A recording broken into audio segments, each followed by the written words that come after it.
5 p.m. that evening, Eze and Emeka returned to the church with the items the man had instructed them to buy. Well done, my son. Soon, the world will not deny you of your wealth, the man said.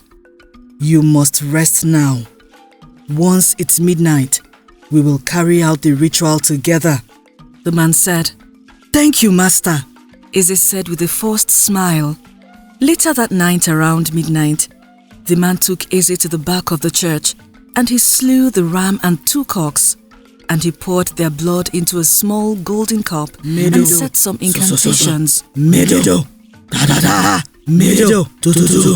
Here, drink this, the man said as he stretched the golden cup to Eze, but Eze hesitated. We do not have any time to waste. If that moon disappears, then everything we have done here will amount to nothing, the man said, pointing to the full moon in the sky. After some minutes of hesitation, Eze took the cup and gulped down the mixed animal blood. Almost immediately, he felt like an object was moving inside his body. Do you feel it? The man asked. Yes, master, Eze said. From the way Eze answered, it was obvious that he was in pain. Do not fight it. Relax. Do not fight it, the man said. Now, congratulate yourself because you are about to be the next richest man in this town, the man added. Thank you, master, Eze said with a broad smile. You can go back and join your brother while I finalize the ritual, the man said, and Eze left. Because it was already late, Eze and Emeka could not drive back to Emeka's house, so they slept in the church. That night, while Eze was sleeping, he had a bad dream.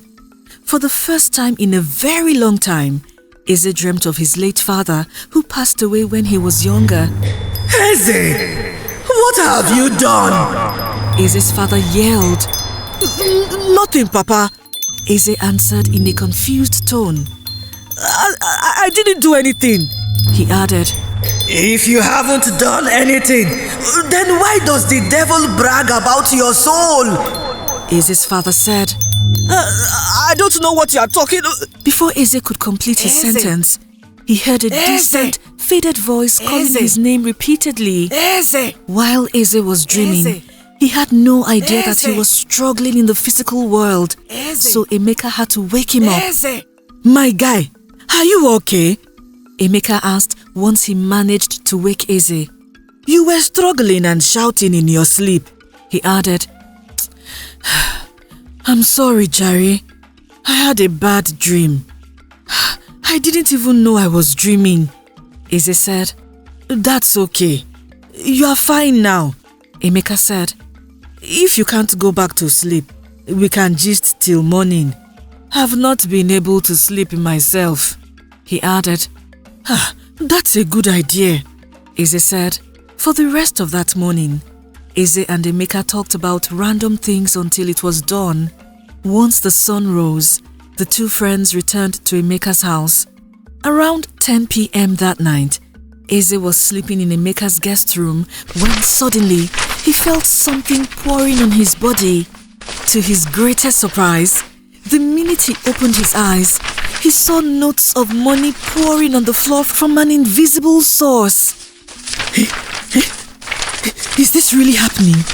Eze soliloquized and cleaned his eyes to be sure his mind was not playing games on him. It's happening, oh! Eze said excitedly when he picked up some notes on the bed and snipped them. Without wasting time, he ran out of the guest's room to inform Emeka, who was resting in his living room. Hey, what came? Hey, it don't happen, oh!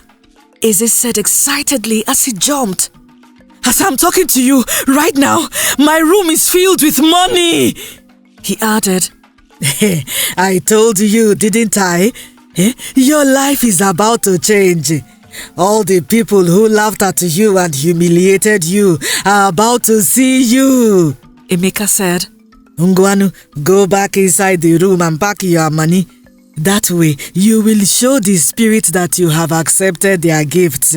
He added, Hey, let me go. I cannot believe this is happening. Hey, it feels like a dream to me. Eze said excitedly as he ran back to the guest room. Just like Emeka said, Eze's life changed in the twinkling of an eye. In just 1 week, he had gotten enough money to buy a car, rent a fancy house, and buy whatever he wanted.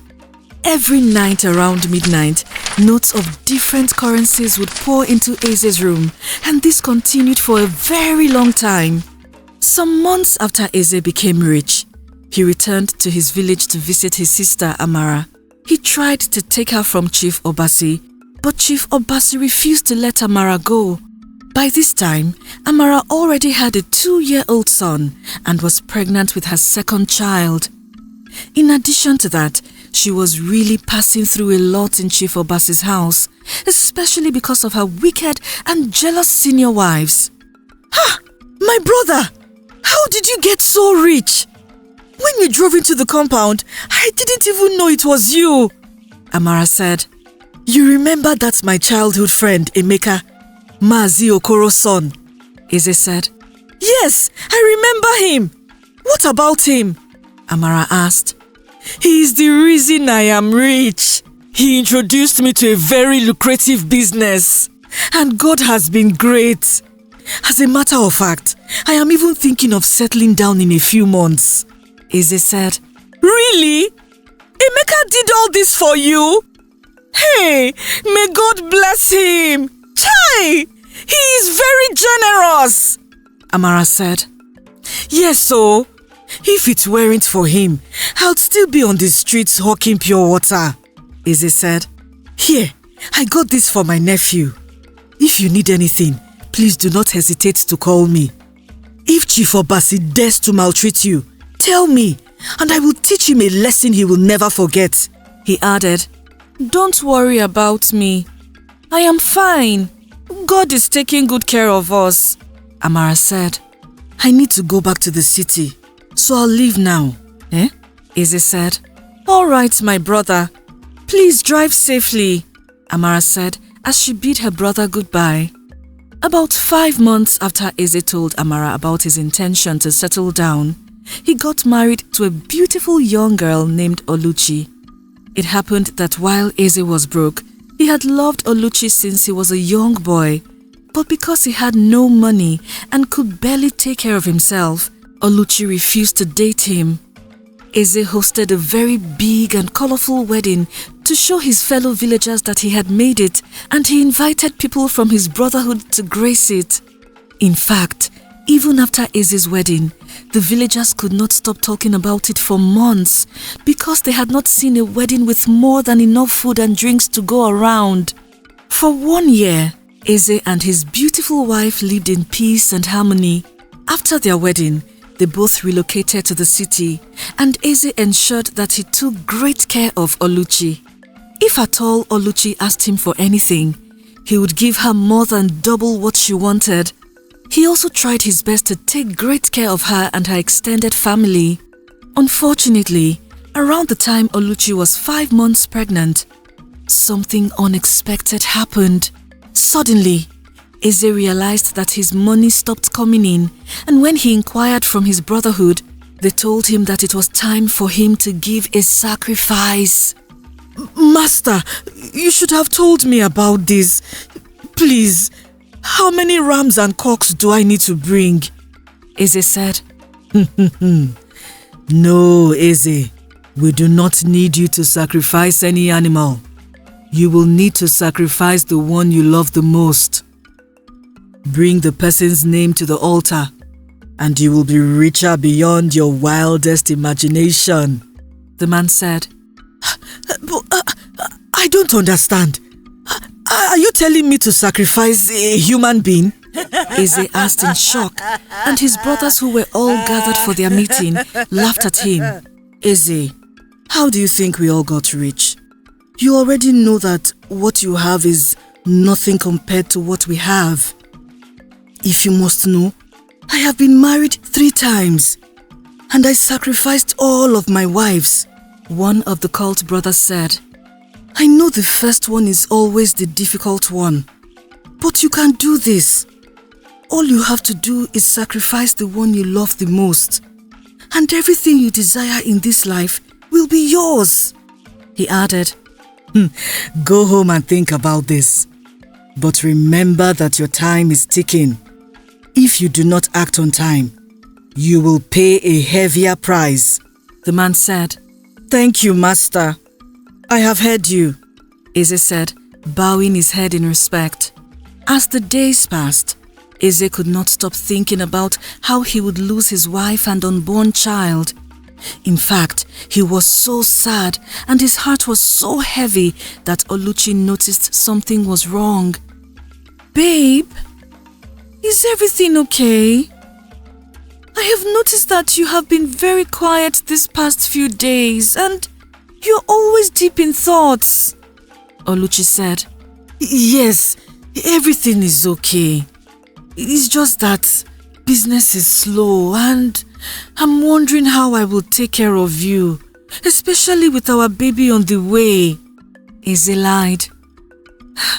Don't worry about that. The God that took care of us until now will create a way. Do not think too much. Everything will be fine, Oluchi said. Immediately after Oluchi said that, Eze burst into tears and began crying uncontrollably. Babe, what's wrong again? Why are you crying? Oluchi asked in a panic. No, these are tears of joy. I am just glad to have you in my life. I don't know how I would have handled this situation if it weren't for you, Eze said in a teary voice. No, I should be thanking you for changing my life and that of my family, Oluchi said, and then she hugged Eze tightly. Oluchi did not know that the reason Eze cried uncontrollably like a baby that day was because he had decided to sacrifice Oluchi to renew his wealth. Earlier that day, Eze spoke to his friend Emeka, and Emeka convinced him to go ahead with the sacrifice. Emeka assured Eze that there were many beautiful girls he could date or marry once he renewed his wealth. Precisely 4 days after Eze spoke with Emeka, he took Oluchi's name to the Brotherhood's altar and offered her as a sacrifice. 2 days after this happened, Oluchi was doing some light chores around the house when she began screaming in pain. In the twinkling of an eye, she began to bleed profusely, and before one of her neighbors could rush her to the hospital, Oluchi died with her unborn child. What happened to my wife? Eze held his neighbor's shirt aggressively as soon as he reached the hospital and saw the man crying. I don't know. I was in my apartment when I heard her screaming. And before I got to her, she was already bleeding. The man said. I'm really sorry, he added. Please don't tell me anything has happened to my wife and child, Eze said in a teary voice. She didn't make it, Eze's neighbor said in a teary voice. Immediately after hearing that, Eze screamed and ripped off his shirt in anger. By looking at Eze, anyone could tell that he was deeply hurt by his pregnant wife's untimely demise. But deep down, he was just creating a scene to paint him as innocent. That same day, Eze called Oluchi's family to inform them that Oluchi had passed away and that he was bringing her body back home for a proper burial. He also called his sister Amara to tell her the bad news. Sadly, Eze was not the only one with bad news. Amara had lost her husband, Chief Obasi, to a brief illness, and the worst part was that she was pregnant again after giving birth some months before. 2 days after Eze called Oluchi's family, he took Oluchi's body to her parents' compound, and her parents were very heartbroken when they saw their daughter's body. Before Eze took Oluchi's body back to the village, the doctors had to remove her dead, underdeveloped baby from her womb. Luckily for Eze, Oluchi's family did not create a scene, and they didn't suspect that he had anything to do with their daughter's death. After Oluchi's burial, Eze went to late Chief Obasi's house to take his sister, and surprisingly, Amara's senior wives did not put up a fight even when they were still in their mourning period. In fact, they had been planning to get rid of Amara and her children after Chief Obasi's burial, so when Eze went to take her, they were happy to see her leave. Upon getting to Eze's house in the city, Amara was relieved because she believed that she and her children were in safe hands and that she would no longer have to watch her back all the time. Unknown to Amara, living in the late Chief Obasi's house was way better than moving in with her older brother because of the horrible things he would do to her and her young children. Watch out for part 3. Did you enjoy this story? Tell us your favorite part in the comment section below. Please like, share and subscribe to our channel. Also, follow us on Facebook and Instagram. Thank you.